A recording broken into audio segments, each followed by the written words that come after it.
Hello, everybody. It's wonderful to be back and to share some thoughts with you today. One of the big stories that has been coming out of the Olympics in Tokyo this past week has been the experience of an American gymnast by the name of Simone Biles. In case you're not familiar with the story, Simone Biles is pretty much acclaimed by everyone as the world's greatest gymnast. Before the Olympics in Tokyo, she had already won 4 Olympic gold medals. She is acclaimed as perchance one of the greatest gymnasts in the history of the sport. So Simone was expected in Tokyo to win another large number of gold medals. After she completed the first phase of her routine, she went to her teammates and said that she was going to withdraw from further competition. Later on in a press conference, she said that the reason she had to withdraw was the pressure. The pressure was so intense that it got to her that she simply couldn't perform any longer. Interestingly, about 3 to 4 weeks prior to that, there was a professional world-ranked tennis player by the name of Naomi Osaka. And she was competing in a tournament. And after she had completed maybe her first or second round, she too came forward and said she was going to withdraw. Pressure. The pressure was too much for her. I think we all can relate to those situations because we've all had times when we have felt pressure, when we have had the expectations of society or job or sports or whatever just weigh heavily upon us. We know what that means. Not too long ago, I happened to run into a young mother who has 2, maybe 3 children, I'm not sure, but at least 2 children. Anyway, for a conversation, I said, "How's the summer going?" Wrong question. She began to detail for me her multitasking role as wife, mother, cook, chef, coach, guide. And I said, "I bet you feel like throwing in the towel once in a while." And she looked straight at me and said, "Never more than 3 and 4 times a day." Pressure. There is a gentleman in the Old Testament by the name of Elijah who could relate to the pressure of Simone and Naomi and this young mother. Elijah was one of God's prophets.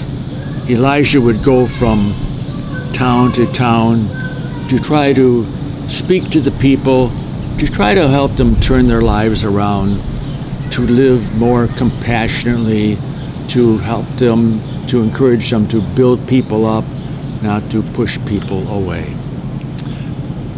Like all prophets, then and now, prophets aren't always warmly received. Sometimes their message is politely ignored. Other times it's met with real resistance. Such was the experience of Elijah. He had incurred the wrath of the wicked Queen Jezebel because he had questioned her lifestyle. Jezebel wanted Elijah gone. She wanted his head. Elijah decides he has to escape.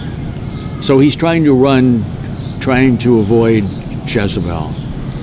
And he's finally just becoming exhausted with trying to elude the queen. He's discouraged because nobody's listening to his message, and he simply lies down in the grass and says, Lord, it's too much. Take my life. There's a truth in our faith that says that we believe our God is not a God of solutions. God just doesn't rush in and save us from our problems. But our God is a God of presence, a God who promises to be with us, to journey with us, to walk with us in life. And so, when Elijah awoke from his sleep, he found that an angel of the Lord had put a jug of water and a loaf of bread by his side. He ate, he drank, he was refreshed, and he went on his journey. Our God is a God of presence for us in our journey. When we may feel like Simone, Naomi, that young mother rather, or Elijah. For us, God is as present as God was for those individuals. The poet puts it wonderfully well, I think. Dear friend, God does not say, today be strong. God knows your strength is spent. God knows how long the road has been, how weary you've grown. For Jesus, who walked the earthly roads alone, can understand, and so he says, be still and know that I am God and I am with you. The hour is late, and you must rest a while, and you must wait until life's empty reservoirs fill up as slow rain fills an empty, upturned cup. Hold up your cup, dear friend, for God to fill.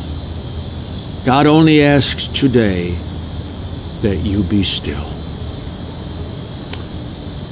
Pope Francis recently spoke these words, which I think make sense in this context as well.